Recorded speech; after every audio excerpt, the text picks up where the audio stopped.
All right, so welcome to the Nematode Stop. I'm Tristan Watson. I'm the Assistant Professor of Nematology at LSU Egg Center in the Department of Plant Pathology and Crop Physiology.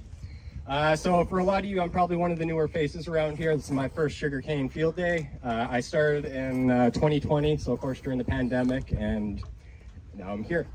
So anyways, I started back in 2020, about 3 years ago, and one of the questions I had was, how are nematodes impacting sugarcane production? So I guess before I get too carried away with that, what are nematodes? Anyone? I usually get the answer, a problem. No? Yeah, they are a problem. But what are nematodes? Well, they're going to see it on this little handout that's coming around, but they are microscopic roundworms that inhabit our soils, and a select group of them called the plant parasites go after plants, so they're going to feed on our crops. And sugarcane's no different than any of the other crops. There are select species of nematodes that are going to go after it, and when they feed on it, they're likely going to cause some plant growth decline and potentially yield loss. So as I said, one of the questions I had was, how are nematodes impacting sugarcane production here? Prior to my my arrival here, there really hadn't been much work on sugarcane nematology. Back in the late 1990s, Dr. Jeff Hoy did a little bit of work taking a look at some of these pests and whether nematicides could help alleviate the yield loss that they caused. And things looked pretty promising back then, but really we haven't done much work on that on sugarcane since. So that's 20 years of really unknown which species are out there, and we have a lot of new management tactics that we can try out. So that's kind of why we're here today. So when I arrived, I decided to do a survey just to get a bit of a grip on which nematode species are out there. So we went out to 60 different commercial sugarcane fields. Most of them were kind of in the area, not too many parishes away. Why? Is because I thought, well, nematodes, they like sandier soils. And we're likely to find some of these lighter textured, sandier soils along the Mississippi River rather than going way south into the sugarcane production. But we did collect some samples from down there too. What did we find? Well, we found a lot of nematodes. Most of the fields, they have low infestations, but there were certainly a few that had pretty high nematode infestations. We found lesion nematode out there. We found ring nematode pretty frequently. We also found stunt and spiral nematode. The two that I would be keeping an eye out on, for is the ring nematode, which is actually the one we have on this picture here.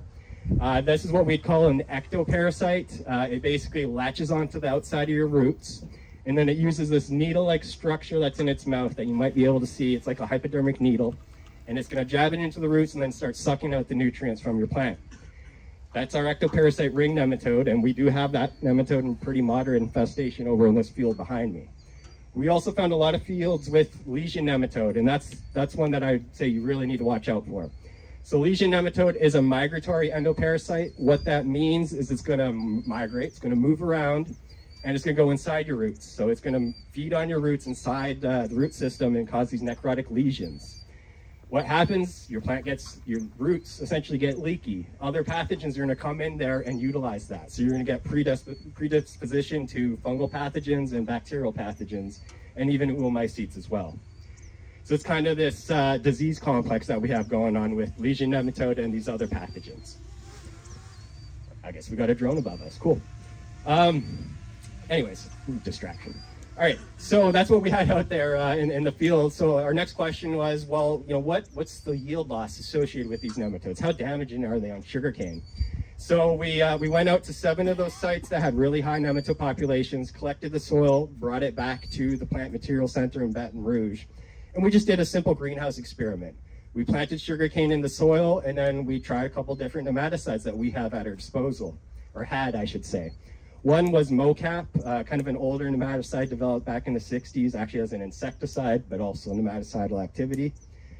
No longer available as of January 2023, so luckily we got it in our trial, but we're not going to be putting that one out anymore. We also took a look at Nematode, which is a newer compound that we have. It came out in, I believe, 2017. It's a liquid in-furrow nematicide that you can basically spray as you're putting down your cane. Other cool thing with this compound is you can put it out more than once. So mocap, you had one shot when you're planting your cane, and that's it. 4 years, you're waiting to reapply. With Nematode and some of these other experimental ones we have out here, it basically gives us more flexibility. We can apply it at the time of planting, then we can come back in the spring just as the roots are starting to get out there again and starting to get the shoots come up, and apply it again as a soil-directed spray every single year. So we might be able to get prolonged nematode suppression with these new compounds, and that's something that we want to take a look at. So anyways, back to my greenhouse trial that we did with all the different sites, we applied these compounds, and a lot of times we saw nematode suppression, and occasionally we even saw plant growth promotion. So things were looking pretty promising, but that's such a confined and controlled setting, we really needed to get out here and do it. So that's what's behind me. This past September 2022, I guess last September, we established this field trial. What we're taking a look at is comparing, untreated soil, which I would say is kind of our standard for nematode management. We really aren't doing nematode management yet in sugarcane. And taking a look at some of the newer compounds. So we have MoCap, the old one that was out there. That's a granular in-furrow we sprinkled in. We also did in-furrow sprays. So we did Nimits just at the time of planting and then leave it. And then we're also looking at multiple applications. So probably hard to see, but there's a Nimitz 2X sign out there. What that means is those plots, we're going to go in every single spray and do a soil-directed spray with Nimitz. We also have an experimental compound out there that we're taking a look at from one of our big companies, and hopefully that one will make it down the pipeline. It has some very interesting characteristics from what I hear. It actually might have a very long half-life and really help us get prolonged nematode suppression out here. So that's really what we're taking a look at right now. We established this field, as I said, back in September, so it's a little early to really know whether these things are going to work. Are they going to suppress nematodes? Are we going to get a yield increase? We don't know, but that's kind of why we're here, is doing these trials so that you guys don't have to experiment with it on your farms where you make your money. We can do it here and find out for you.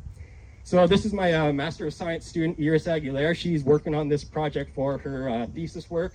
And she's just going to give a little bit of an update on what sort of measurements she's doing out here and what we're going to be looking at over the next couple of years, actually. Yeah, so for this experiment, we are evaluating the nematode population's densities.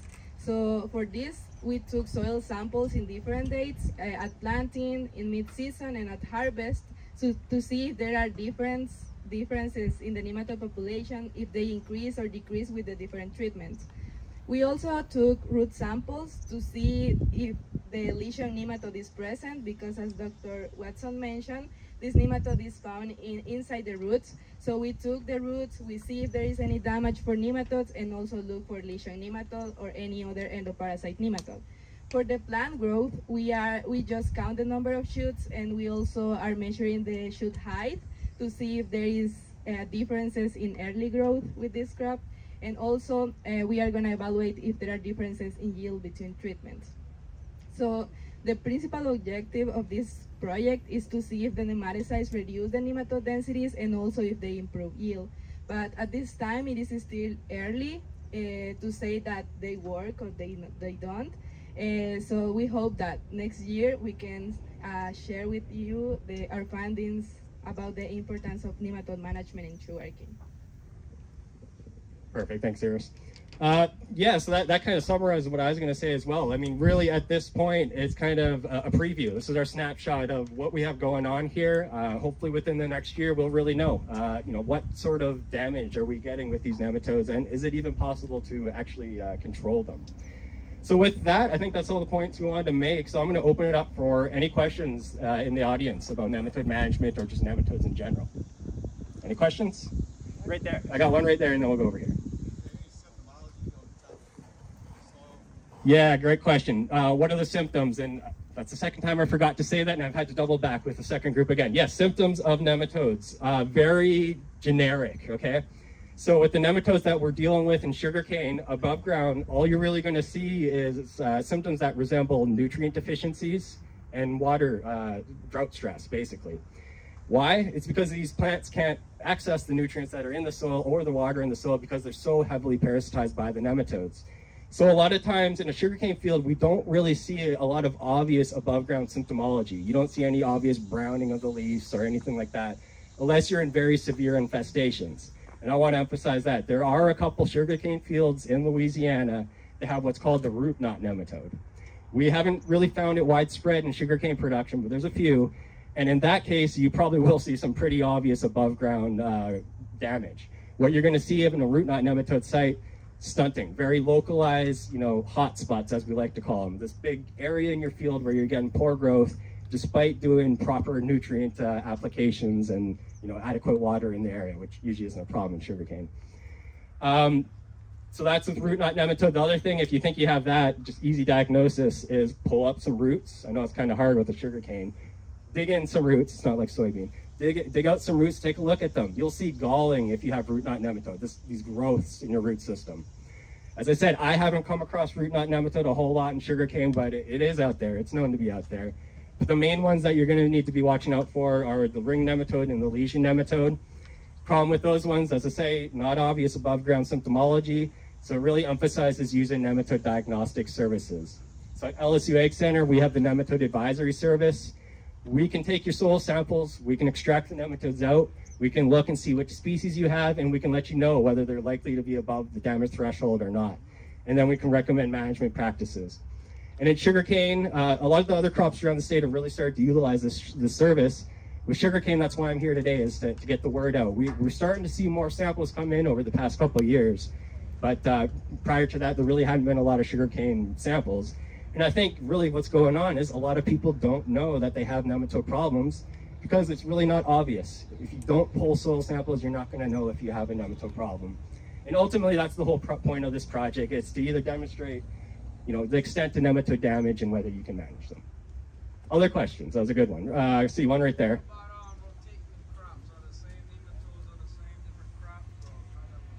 Yeah, so crop rotation is the question. So in that little handout that you have, you can kind of see nematode populations get larger and larger and larger as the crop progresses from first ratoon, second ratoon, third ratoon. So at that third ratoon, usually a lot of people are going to fallow, and what we've seen is that really does drop your nematode populations down. But now some people are interested in rotating with soybean. Well, soybeans are going to be a host to a lot of these nematode problems, so that's kind of the unknown right now.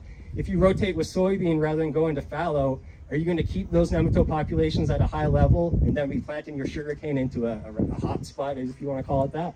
We don't know, and that's one of the areas I like to look at in the future. But yeah, certainly the soybeans are going to be a host for a lot of the things like lesion nematode, maybe not so much the ring. And a lot of the other crops that could be rotated to are likely going to be host to lesion as well. So that's something that does need to be considered if you are going to rotate. I think there was a question over here originally. Yeah,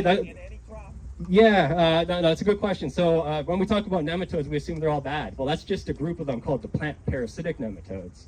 In soil, we've got bacterial feeders, we've got fungal feeding nematodes, we've got predaceous nematodes that eat other nematodes. These are all the beneficial guys that are out there. They're helping with nutrient cycling, releasing these nutrients that are bound in microorganisms, essentially, and allowing the plants to uptake them. The predaceous nematodes, those can actually go after your plant parasites. If we could ever figure out how to really use that for nematode management, I mean, that would be golden. So they're not all bad, and that's something I do like to emphasize in my course, and for you guys here as well, actually. Not all nematodes are bad, but certainly the plant parasites, we're keeping an eye on them. Other questions? And entomopathogenic nematodes, while I'm on that topic, you can use nematodes for insect control in some situations. I know that's been utilized quite a bit in perennial production systems like fruit trees. Other questions? Right there. Have you explored any non-chemical controls? Not yet. So, I mean, in other crops, we're looking at biologicals. We have these, parasitic fungus that's called nematode trapping fungus that we're trying in sweet potato production. So putting spores out there, and then the whole idea is they have these little lassos that the nematodes go in and they get stuck in. We've got parasitic bacteria. We have, bacteria that produce antibiotics that we're exploring in other crops. But the thing with sugarcane, there's just not a lot of compounds that have been registered on this crop for nematode management. We basically have 2, and we just lost mocap, so we're down to 1. So unfortunately, no, there hasn't been much that we've explored, but certainly something, if any of the companies out there want to look at it, we can definitely set something up here. Any other questions? Dr. Tristan, if you're going to follow this up next year, and you have some answers, if you can include some cost analysis per acre to offset, is it worth the money that they're going to spend? Absolutely, and that's once we have our yield data, we know what these compounds cost. Luckily, mocap was pretty cheap actually, but we lost that one. Nimits, this new one, it's actually pretty expensive, and that is the big question. Is it going to be worth it? Even if we can get a little bit of yield increase and suppress your nematodes, is it worth it to go out and apply? So that's why we're doing these studies. We're going to collect a couple years of data. We know what these things cost. We'll crunch the numbers, and ultimately we'll tell you. And it could be that it might not be worth it, but we'll let you know in a couple of years. Sugarcane, Any other sweet questions? sugarcane. sweetness of our southern